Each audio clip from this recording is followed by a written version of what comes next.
The council lodge felt unbearably tight as Dalton stood in the center of the room, every heartbeat echoing louder than the murmurs surrounding him, while flickering torchlight carved long, restless shadows across the walls, making the elders appear like watchful spirits, demanding truth from a man already drowning in guilt. Takakota stood only inches from him, her posture straight, yet visibly trembling beneath the weight of Kurik's accusations. And though their shoulders barely brushed, that small contact felt like the only thing keeping him from collapsing under the scrutiny of dozens of suspicious eyes, each one waiting for a crack, a mistake, a confession. Kurik's voice sliced through the tension as he lifted the woven shawl, High Caroline's shawl, the one Dalton should never have let them see,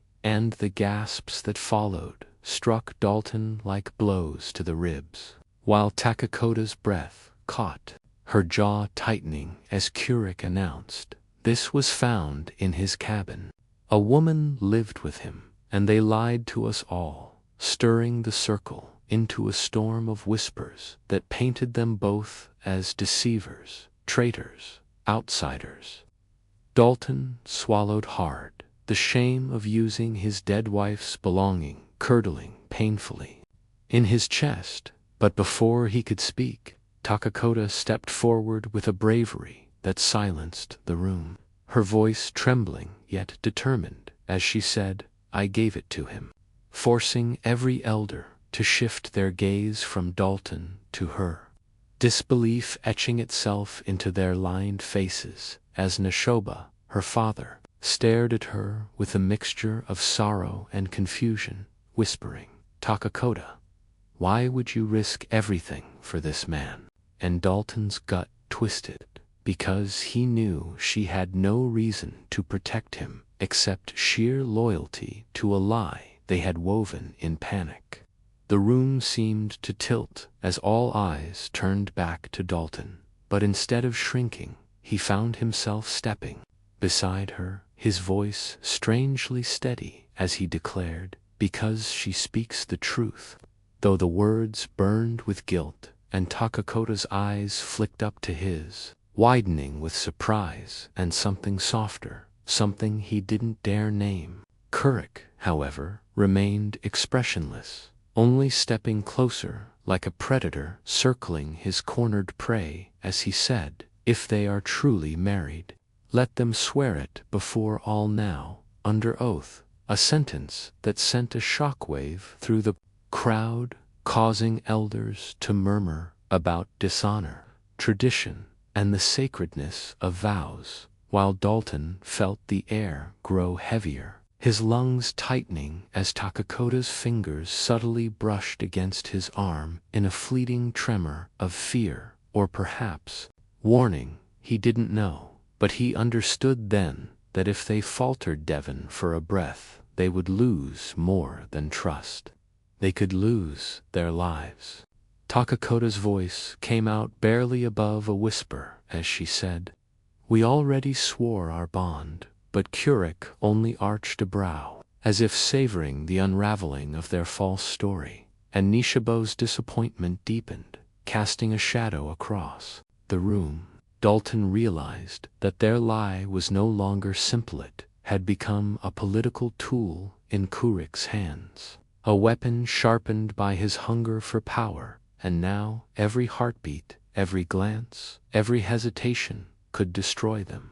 As the room pressed closer with questions and judgment, Dalton straightened his spine, meeting Kurik's gaze without flinching, silently promising himself that if this lie must be lived, then he would live it fully, because abandoning Takakota now would be abandoning the only person who had stood beside him in his darkest moment. And though he could not explain why, he felt the fragile thread between them tighten into something terrifyingly real, something neither of them had intended, but both were now bound to without escape. The sun had barely lifted above the desert horizon when Dalton and Takakota found themselves walking side by side toward the trading ridge. Their steps quiet but heavy with the pressure of the lie that had begun swallowing their lives whole. The night before, they had built their story carefully, shaping memories that never happened into a narrative that felt dangerously close to truth. And though the details were fabricated, the strange understanding growing between them was not.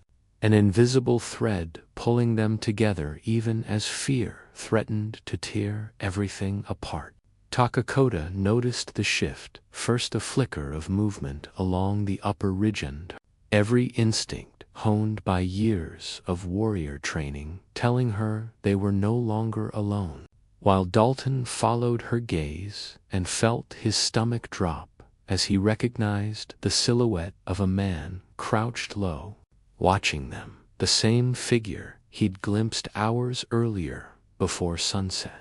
Kurik's man, no doubt, and the realization sent a tremor through him, because it meant their carefully rehearsed story had been overheard, worse, scene being created in before he could voice the thought. Takakota murmured, "If he reports this, Kurik will say, we invented everything today." Her voice low, controlled but tinged with anger she rarely allowed others to hear.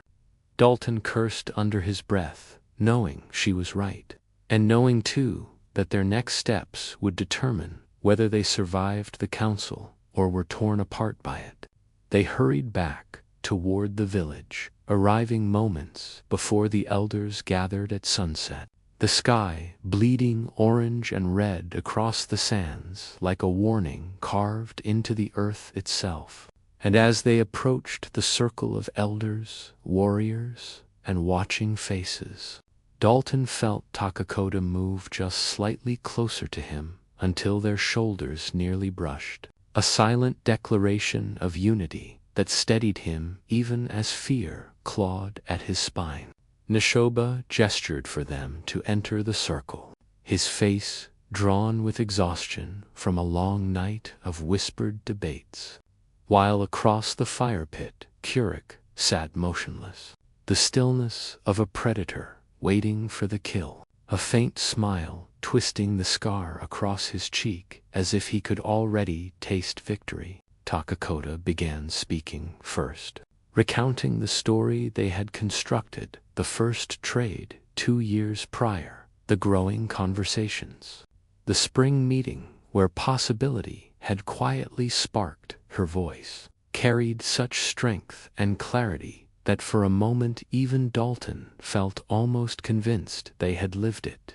But Kurik rose to his feet the instant she finished, delivering his challenge with cold precision, dismantling their claims piece by piece, questioning the secrecy, the timing, the lack of witnesses, every word sharpening doubt in the elders' eyes until the circle buzzed with uncertainty. Dalton opened his mouth to defend them, but Takakota squeezed his hand hard, silently warning him to stay quiet.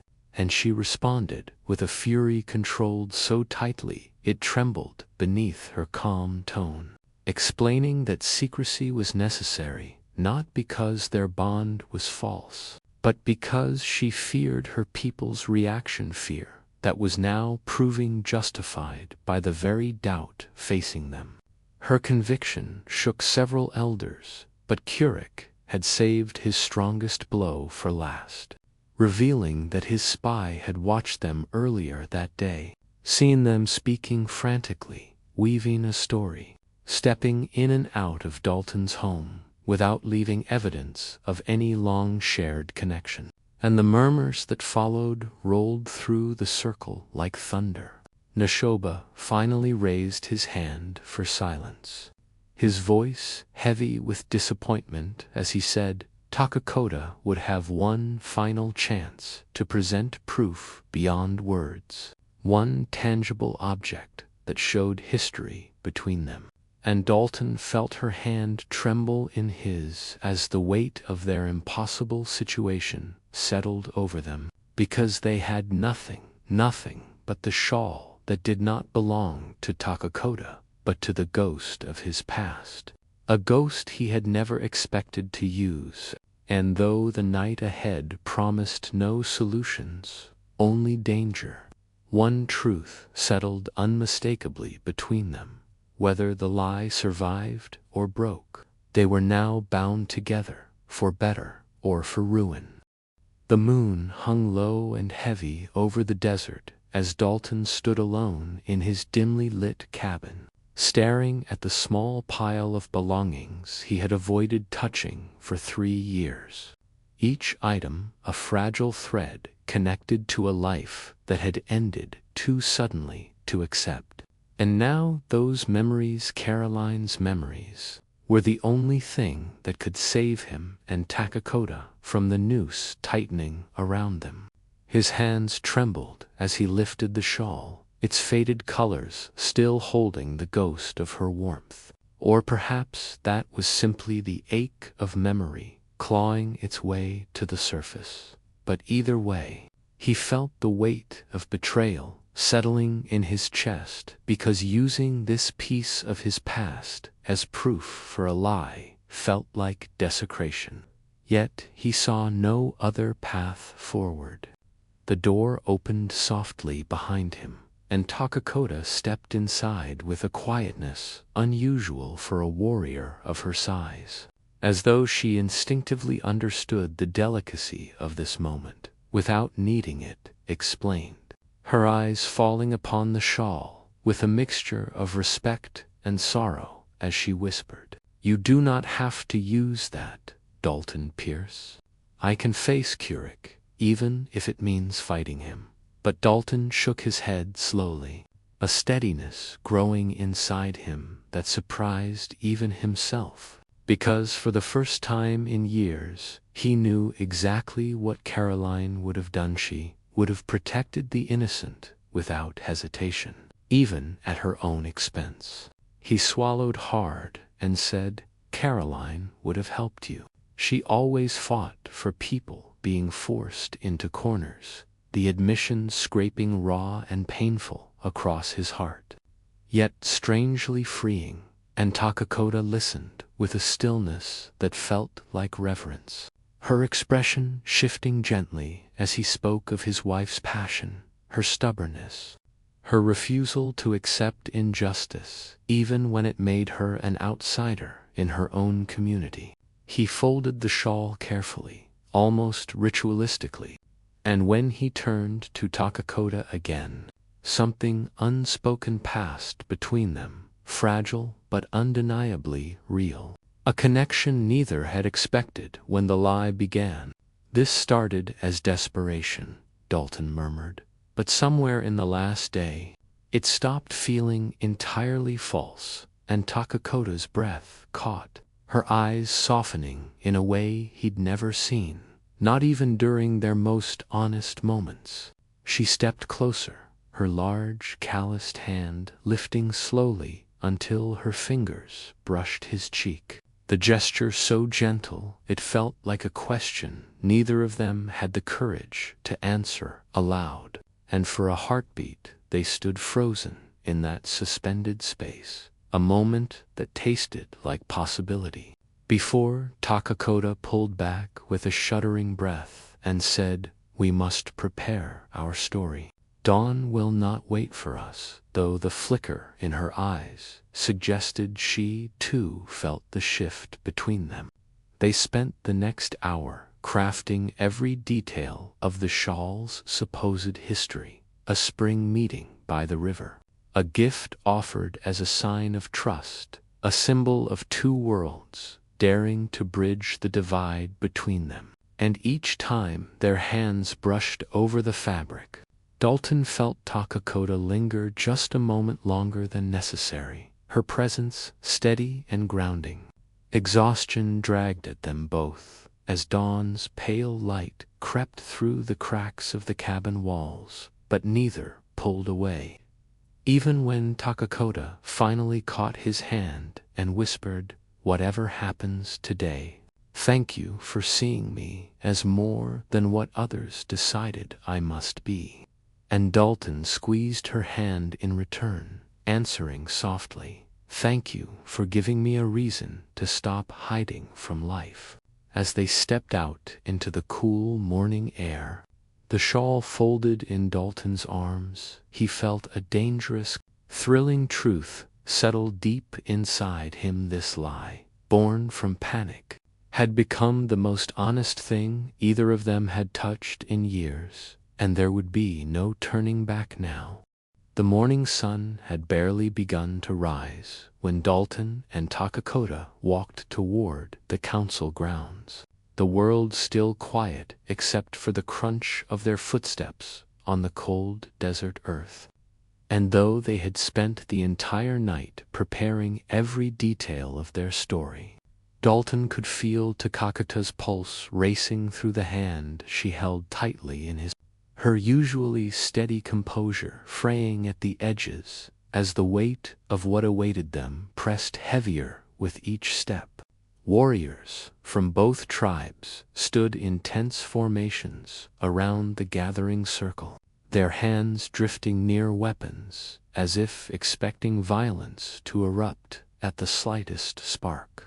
And Dalton could feel their suspicion like heat on his skin, burning into him from all sides.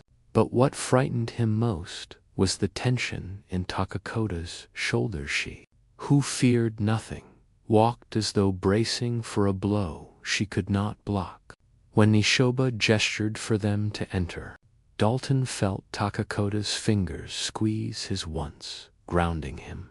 Before they stepped forward together into the center, every eye trained on them like the desert hawk tracking prey, Kurik sat across from them, still as a carved figure, but his eyes glowed with feverish anticipation, the smile curving across his scarred face, a promise of destruction. And when Nishoba instructed Dalton to present their proof, the world seemed to narrow to the shawl cradled in his hands, a fragile piece of cloth suddenly carrying the weight of 2 lives.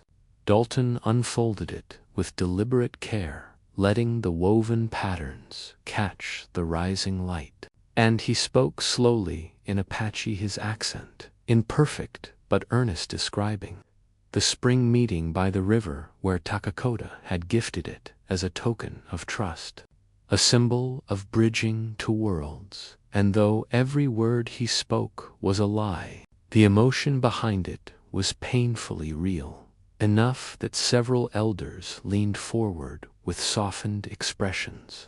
One of the weaving mothers examined it from afar, noting its traditional Apache craftsmanship and subtle variations that marked it as uniquely made rather than traded. And for a flicker of a moment, hope stirred in Dalton's chest. But Kurik rose to his feet, the movement sharp and predatory, and with cold triumph in his voice, he declared that authenticity of the shawl meant nothing. It could have been taken from Takakota's home that very morning. And worse, he claimed he had questioned members of her band who insisted they had never seen her weave or wear such a shawl. The murmurs that followed cracked like dry wood in a fire, spreading quickly, eroding the fragile acceptance the council had begun to form. And Dalton felt Takakota go rigid beside him, her jaw tightening as Kurik drove the blade deeper, insisting that if the shawl held meaning, someone in her band would recall seeing it. And the logic was so sharp, so damning, that even Nishoba looked down, troubled. But before Kurik could claim victory, Takakota stepped forward with a breath drawn through trembling resolve, her voice steady as she said she had woven the shawl in solitude, away from her people, because the gift was not meant for them. And Dalton realized instantly that she wasn't just defending the leash was revealing something deeply personal, something she had no intention of sharing until forced. Silence settled, heavy and stretching, as the elders weighed her words. And Dalton felt an ache twist deep inside him as he watched the warrior woman he had come to admire stand exposed before her people, vulnerable in a way she'd never been allowed to be. The council remained unreadable, and though judgment had not yet been given, Dalton sensed the tide shifting, fragile but possible. And as Takakota reached for his hand again, in front of everyone, he understood that whatever happened next, they would face it not as strangers bound by a lie, but as two souls who had somehow found each other in the lonely space between worlds.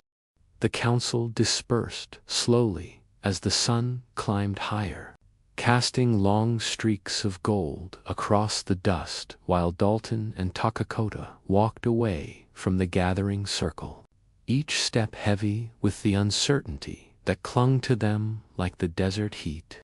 And though the murmurs of the tribe faded behind them, those whispered doubts still echoed in Dalton's mind, sharpening the fear that Kurik's accusations had struck deeper than either of them wanted to admit. Takakota moved with her usual grace, yet something in her rhythm had changed. A stiffness in her shoulders, a tremor in her breath, and her silence pierced Dalton more sharply than any spoken worry could. So he reached for her arm, gently stopping her near the shade of a twisted mesquite tree where the wind rustled through its branches, like an old spirit giving counsel.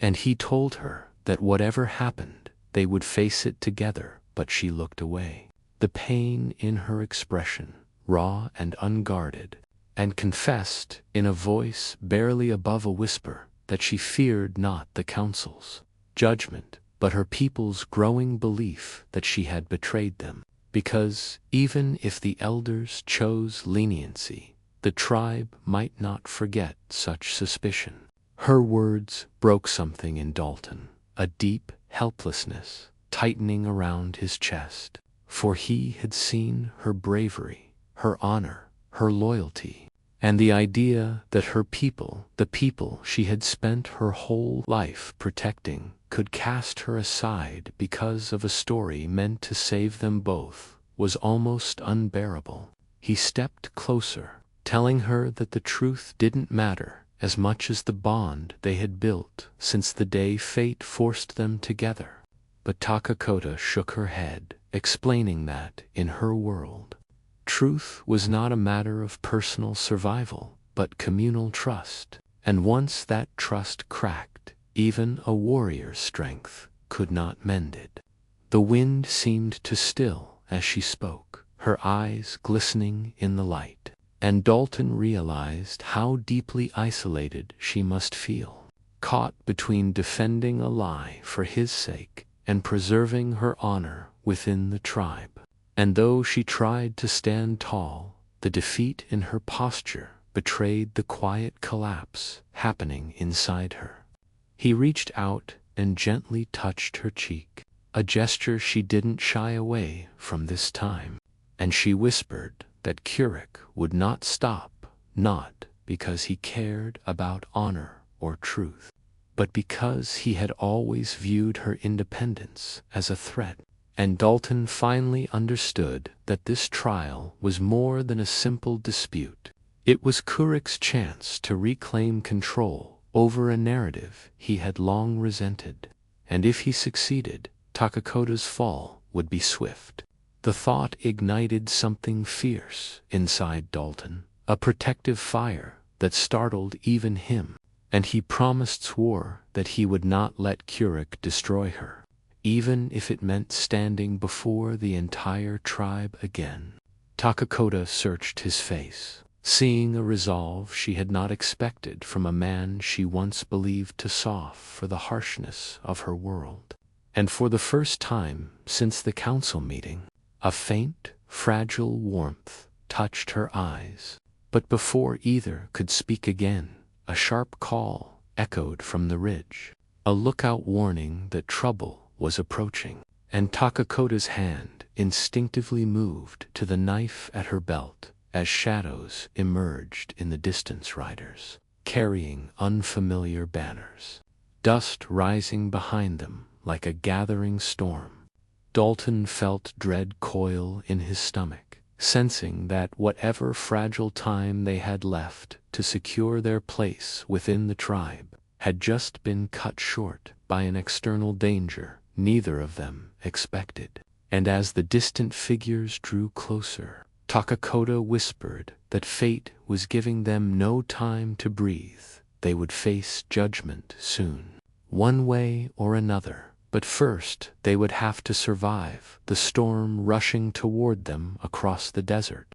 The riders thundered closer, their banners snapping like torn wings in the wind.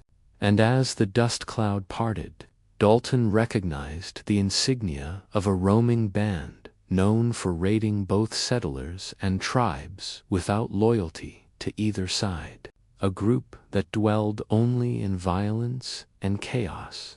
And Takakota's expression hardened instantly.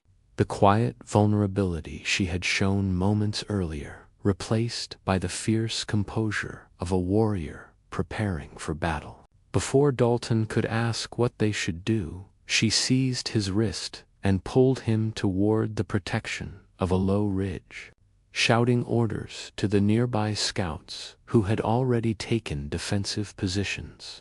And within moments, the Apache warriors formed a makeshift line across the rising slope, their silhouettes tense and unyielding against the harsh glare of the sun.